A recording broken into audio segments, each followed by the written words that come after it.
Potential home buyers are canceling contracts right now at a pace we have never seen before in the history of the housing market. And I'm going to say, guys, if you flip-flopped and you decided not to buy and you canceled your contract, first of all, I'm proud of you. Sometimes it's okay to walk away, but just make sure your earnest money is not at risk. Happy Tuesday and welcome back to Real Estate Mindset. Today's video is going to be absolutely bonkers. Now, the data is in, and today we're going to talk about the new July record that was shattered for canceled contracts. And then we're going to ask, what I think are pretty obvious questions. Why are people canceling the purchase contracts to the houses they want to buy? And why did they even start looking at houses if it was that easy for them to cancel? And also understand this, you guys, interest rates are going down. So cancellation rates are going up at the same time as interest rates are going down. So it's very likely, and I've been telling you guys this, I've been trying to prepare you, I've been begging you guys to stay patient and work on your purchasing power. More than likely what will happen is interest rates will go down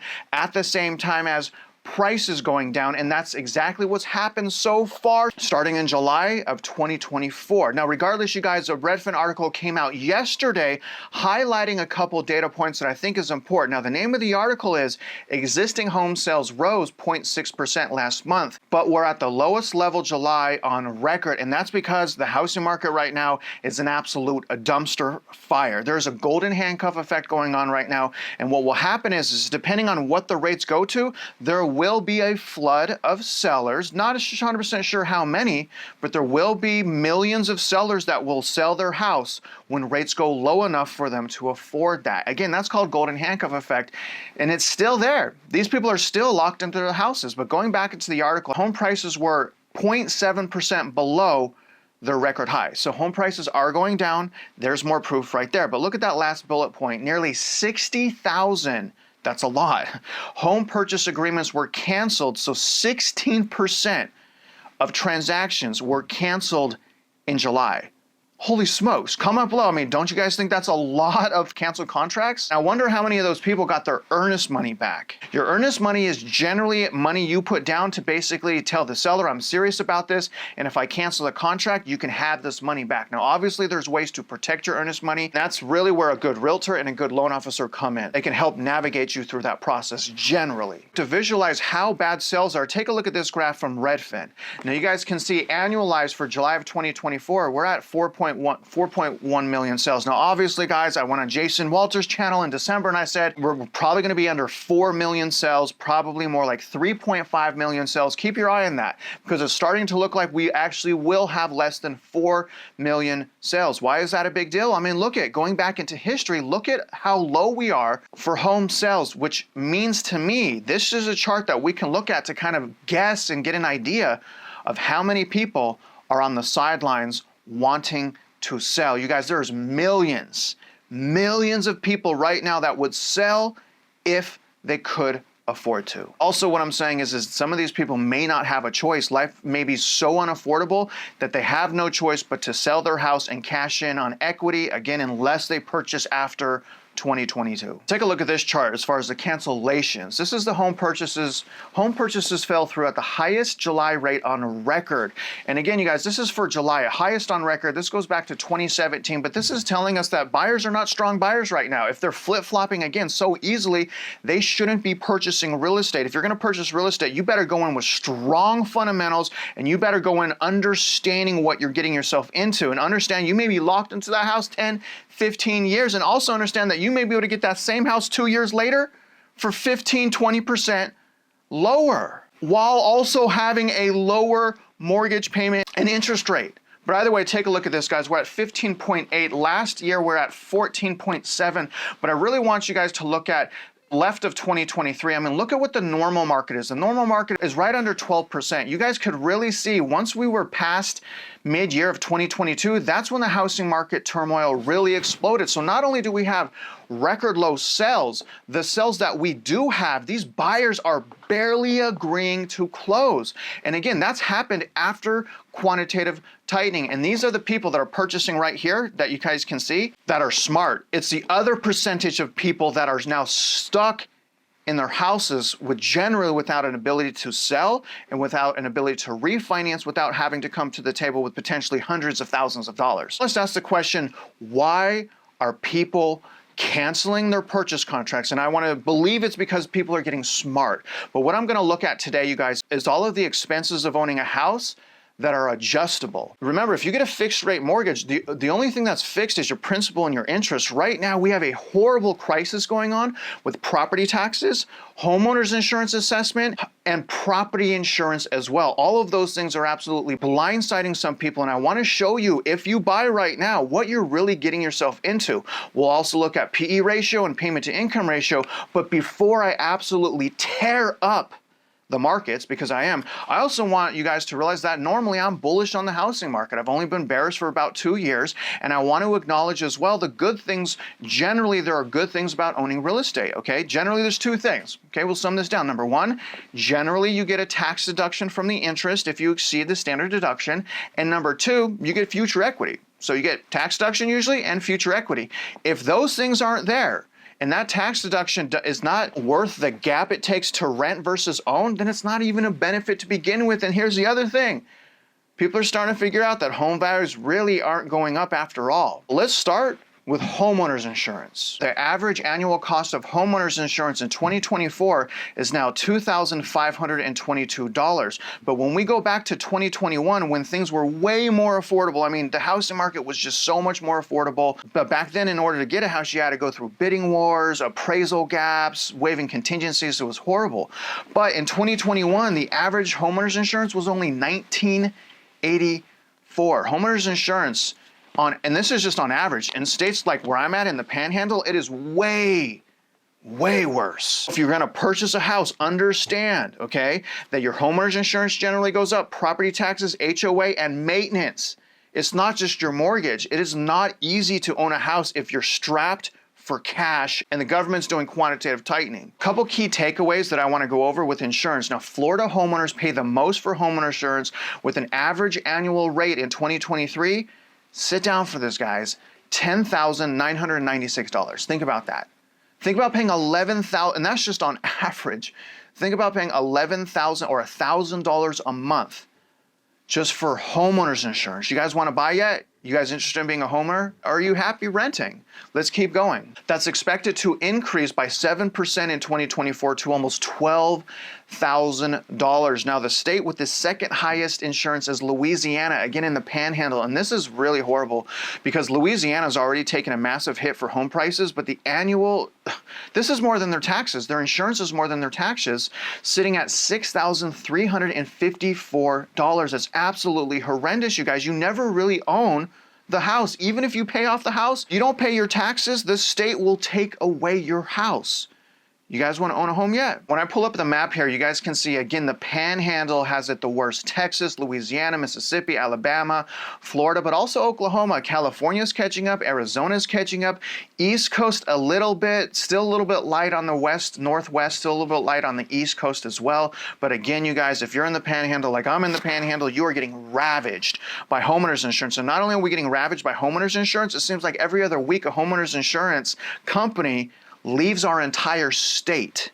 It's not good what's happening right now. The most expensive states, again, we talked about Florida, Louisiana. There's Oklahoma at $5,400. There's my home state of Texas at $4,400. It's important to note that this is for 2023 and the expectation for 2024 is on the right. Louisiana is going to get hit hard. Louisiana is going from $6,300 average to $7,800 average, again, exceeding the actual property taxes. It's just really hard to imagine that. Mississippi is sitting at $4,300, and then Colorado at $4,000. Nebraska, really surprising, $3,900. Sorry, Alabama at $3,900. Then we have Kansas at $3,400 and Arkansas at $3,300. How much do you guys pay if you're renting right now? How much do you pay in renter's insurance? Comment below. I want to go over is the other major adjustable expense of owning a home, which is property taxes. Take a look at the name of this article. Property taxes balloon after exuberant pandemic era home price gains. U.S. median single family home property taxes have risen by more than 25% since 2020. 19. When you look at this chart, it's only going to 2023. Now, personally, I don't think this is accurate, but when we go to all properties, we can see that it went from roughly $2,287 all the way up to $2,826. And I'm going to tell you guys, and if you've been following me, you know that this is way worse than what it really appears. If you're not protesting your taxes, if you haven't signed the petition, you're allowing the central appraisal districts to rob you blind. You guys need to stop the appraisal districts from over assessing the value of your properties. They are backing into numbers and budgets they have to hit, so they're not giving us fair taxes. This is a massive problem. Again, this is not even 2024. 2024 is going to be worse, but there is a major difference, 23.6%, okay? Massive difference. When we look at the national map, you guys can see what states are the worst, and look at that, okay? East Coast, Northeast Coast, that's an area that has limited inventory. So I asked myself, how would home prices go down in the Northeast when the inventory is kind of low right now? Well, first of all, we would have to have inventory go up. And the other thing is, you know, those people are getting crippled with unaffordability. Those markets are so overheated, it's going to be an absolute meltdown. I don't know how they can afford to live there, but look at some of the other states, you guys. Texas right there, $4,500 to $6,000. Texas and Florida get hit with insurance and property taxes. There are some counties that are absolutely bankrupting homeowners with property taxes.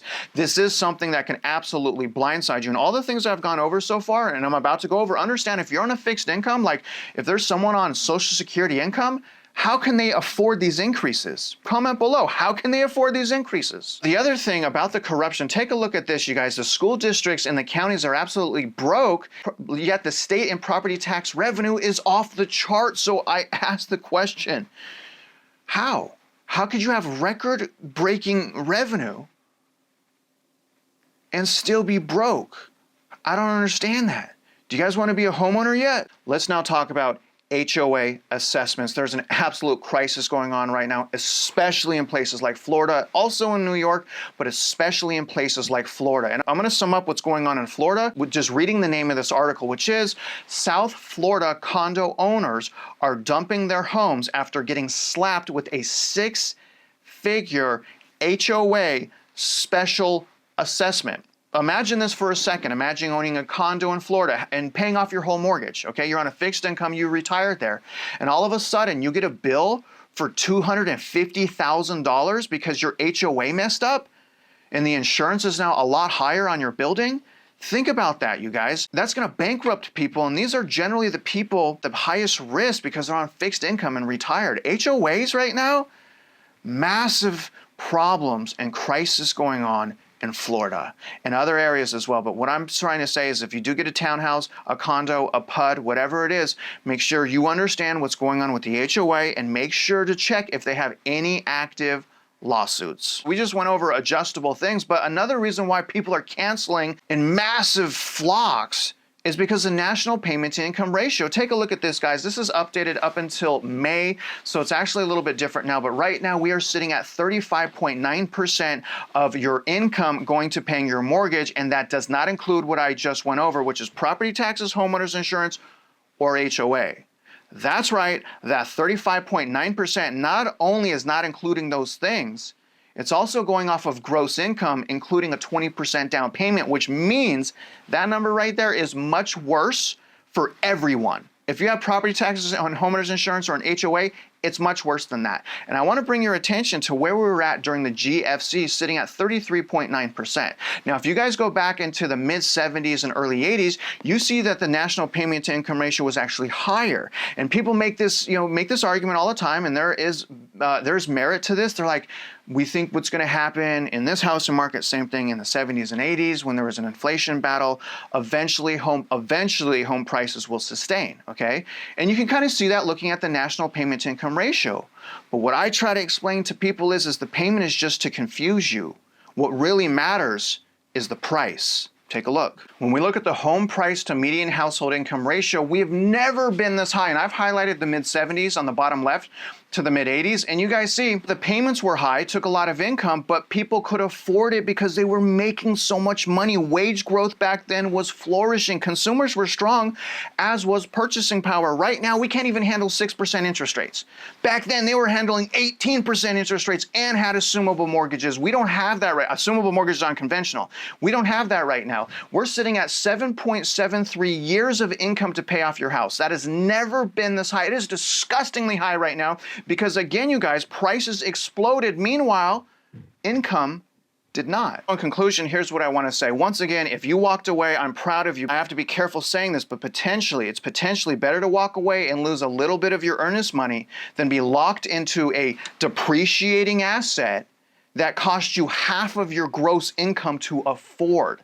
And again, you guys, that's if everything stays fixed. Again, the property tax stays the same, homeowners insurance stays the same, HOA stays the same. Let me ask you this question. Okay, and I'm a loan officer, so I kind of already know this, but people that purchased back in 2021, how many of those people do you think maxed out their pre-qualification? How many? As a loan officer, most people max out what they can afford. And so now when you fast forward to today, those people that purchased in 2021, their lives, if they maxed out that pre-qual, their lives have turned upside down, even with a 3% mortgage rate. In other words, you guys, it's not just a slam dunk purchasing real estate. And we also see that because it's way cheaper. Overall, it's way cheaper to rent versus own. Now, I really hope you guys like this video. I'm going to try to get an evening video out on Lowe's today. Once again, happy Tuesday. Sorry for a little bit late video. I hope you guys do great today. And if you're out there investing in real estate, you guys already know I wish you luck, and I hope you win.